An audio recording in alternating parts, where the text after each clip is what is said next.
आज की फिल्म की शुरुआत में हम तीन दोस्तों को देखते हैं जिसमें से एक लड़की का नाम फाओ है। ये तीनों बहुत ही खूबसूरत पहाड़ियों में घूमने के लिए आ जाते हैं और फिर जल्दी ये तीनों आइसोलेटेड हंटिंग लॉन्च तक पहुंच जाते हैं जहां पे इन तीनों का स्टे था। फाओ के दोनों दोस्त पास वाले टाउन में जाना चाहते हैं और वो फाओ से कहते हैं कि वो भी हमारे साथ चले, लेकिन फाओ उनके साथ जाने से इनकार कर देती है क्योंकि वो काफी ज्यादा थकी हुई थी। अब उसके दोनों दोस्त यहाँ से चले जाते हैं लेकिन वो अपने डॉग को फाओ के पास ही छोड़ के जाते हैं। फाओ को जानवरों में थोड़ा सा भी इंटरेस्ट नहीं होता, इसीलिए वो उस डॉग को सीरियस नहीं लेती और सारा दिन अकेली बैठी बोर होती रहती है। पूरा दिन बीत जाता है लेकिन अभी तक उसके दोनों दोस्त वापस नहीं लौटते। फाओ बेचारी अकेली इस जंगल में अपने दोस्तों को लेके काफी परेशान होती है। फाओ के दोस्तों का डॉग अकेले ही अपने ओनर्स को ढूंढने के लिए निकल जाता है। फाओ को लगता है कि ये शायद उन तक पहुंच जाएगा, इसी वजह से फाओ भी डॉग के आगे आगे चलना शुरू कर देती है। कुत्ता चलते चलते अचानक से एक जगह पे रुक जाता है। जब फाओ उसको देखती है तो उसकी टांग पे चोट लगी हुई थी। कुत्ता काफी सहम जाता है और घबरा जाता है और वो आगे भी नहीं जाना चाहता। फाओ को लगता है कि चलते चलते शायद उसकी टांग पे चोट लग गई है। फाओ कुत्ते को बुलाने की कोशिश करती है लेकिन कुत्ता कोई भी रिस्पॉन्स नहीं देता।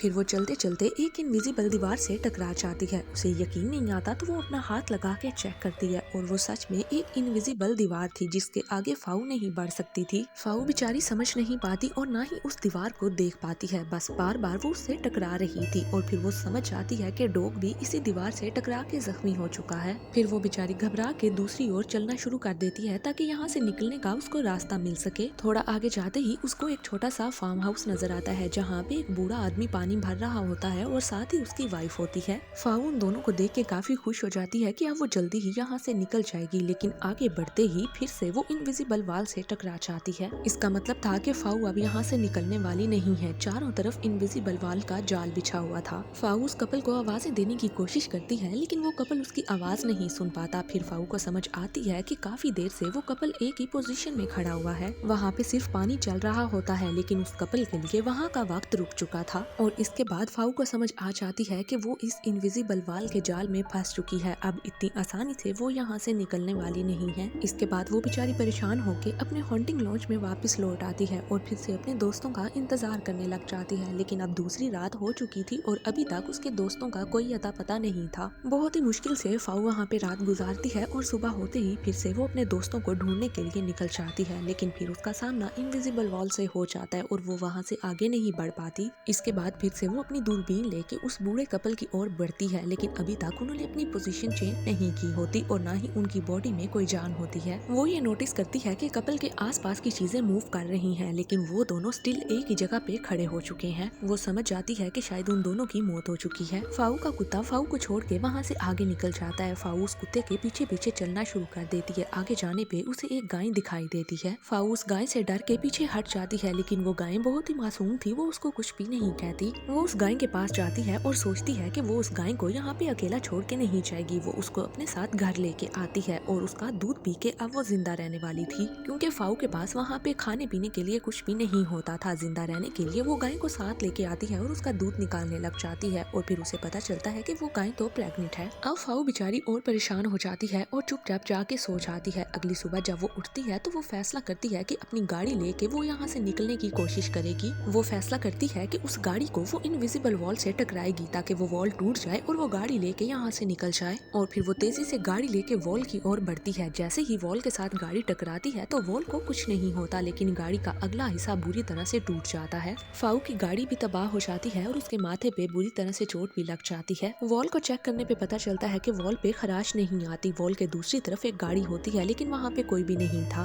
अब उस बेचारी को समझ आ जाती है कि वो इस जंगल में अकेली फंस चुकी है। वो घर आ जाती है और बुरी तरह से रोने लग जाती है क्योंकि अब उसके पास कोई और ऑप्शन नहीं था। यहाँ से निकलने की बार बार नाकाम कोशिश करने के बाद उसके मन में ख्याल आता है कि अब उसे अपने आप को खत्म कर लेना चाहिए। लेकिन जब वो अपने कुत्ते और उस गाय की तरफ देखती है तो उसे ख्याल आता है कि अगर वो ही मर गई तो इन दोनों का ख्याल यहाँ पे कौन रखेगा। और फिर वो फैसला करती है कि उन दोनों के लिए उसे अपने आप को जिंदा रखना होगा। इसके बाद वो हर रोज जाती है और गाय के लिए घास लेके आती है और उसका दूध पी के अपने आप को जिंदा रखती है। और इसी तरह फाओ को वहाँ पे 3 महीने बीत जाते हैं। गर्मियाँ खत्म होने वाली हैं और अब सर्दियाँ आने वाली हैं और अब फाओ को पूरी तरह से समझ आ जाता है कि यहाँ रहने के लिए उसे अपने आप को जिंदा रखने के लिए कुछ और भी करना होगा। और फिर फाओ अपने लॉज के आसपास काफी सब्जियां उगा देती है और साथ ही साथ फाओ अपने दोनों जानवरों से काफी अटैच हो चुकी थी। पहले वो जितना जानवरों से दूर भागती थी अब वो उतना ही जानवरों के पास आ चुकी थी। पूरे दिन में फाऊ जो कुछ उस जंगल में करती थी, रात को वो अपनी एक डायरी में सब कुछ लिख देती थी। फिर एक दिन तेज बारिश शुरू हो जाती है और बाहर से किसी की आवाज आती है। फाऊ जल्दी से दरवाजा खोलती है तो वहाँ पे बारिश में एक बिल्ली भीग रही थी। वो उस बिल्ली को अंदर लेके आती है और उसके जिस्म को अच्छे से खुश करती है और फिर वो फैसला करती है कि अब वो बिल्ली को भी अपने साथ पालेगी। और अब फाऊ की उस छोटी सी फैमिली में 3 लोग ऐड हो चुके थे। फाऊ को अपने घर से एक राइफल मिलती है। वो राइफल लेके जंगल में जाती है और सोचती है कि अब उसको जिंदा रहने के लिए शिकार भी करना होगा,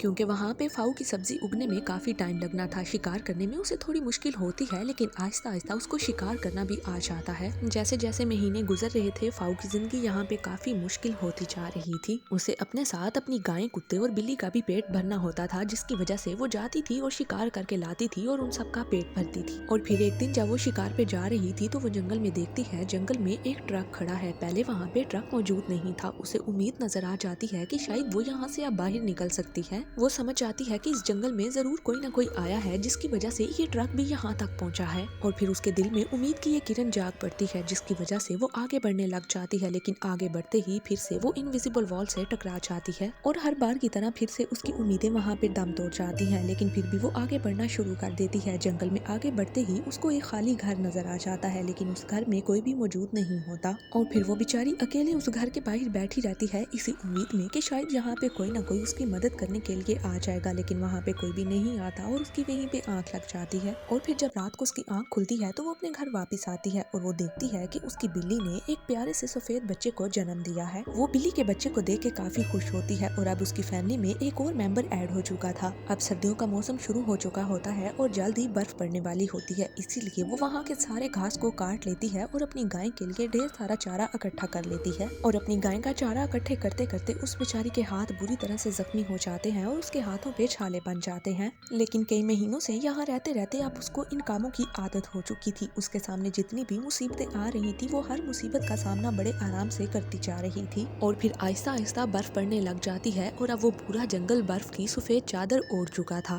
फिर वो शिकार के लिए जाती है। जब शिकार से वो घर वापस लौटती है तो उसे पता चलता है कि उसकी बिल्ली का बच्चा घर पे मौजूद नहीं है। वो बेचारी परेशान हो जाती है और उसको ढूंढने के लिए बाहर निकल जाती है। ठंड बहुत ज्यादा थी, जिसकी वजह से बिल्ली का बच्चा बच नहीं सकता था। वो जल्दी से उसके पीछे जाती है और थोड़ी दूर जाने पे वो देखती है कि बिल्ली का बच्चा बेचारा मर चुका है। फिर वो बर्फ के अंदर ही बिल्ली के बच्चे को दफन करके घर वापस लौट आती है और हमेशा की तरह घर वापस आने पे रात को वो अपनी डायरी लिखती है। अब यहाँ पे अकेले रहते रहते उसको काफी महीने बीत चुके थे, लेकिन अभी भी वो उस इनविजिबल वॉल को रोज चेक करने के लिए जाती है, लेकिन वो वॉल अपनी जगह से हिलती भी नहीं है। और फिर कुछ ही दिनों में उसकी गाय एक बच्चे को जन्म देती है, जिसकी वजह से वो काफी खुश होती है। और अब सर्दियाँ खत्म हो चुकी होती है, बर्फ पिघलना शुरू हो जाती है और गर्मियाँ वापस से लौट के आने वाली होती हैं। और फिर फाऊ तय करती है कि वो अपने सभी जानवरों को उस पहाड़ी वाले घर पे लेके जाएगी जो उसने सर्दियों से पहले देखा था। फिर वो अपने सभी जानवरों के साथ रात को उसी घर में रुकती है और आसमान को देखती रहती है, क्योंकि आसमान का ये खूबसूरत नजारा उसने आज से पहले कभी भी नहीं देखा था। और फिर सुबह होते ही वो अपने सभी जानवरों के साथ अपने लॉज वापस लौट आती है और अपना सारा एक्सपीरियंस रात होते ही अपनी डायरी के अंदर लिख देती है। अब फाऊ के लिए यहाँ पे रहना एक चैलेंज बन चुका था और हर चैलेंज को वो बहुत ही आसानी से पार करती जा रही थी, लेकिन अब वो बिल्कुल टूट चुकी थी। गर्मियाँ गुजर जाती हैं और एक बार फिर से सर्दियों का मौसम आने वाला होता है और इस बार वो सर्दियों का इंतजाम काफी पहले से कर लेती है, ताकि उसे और उसके जानवरों को किसी किस्म की कोई प्रॉब्लम ना हो।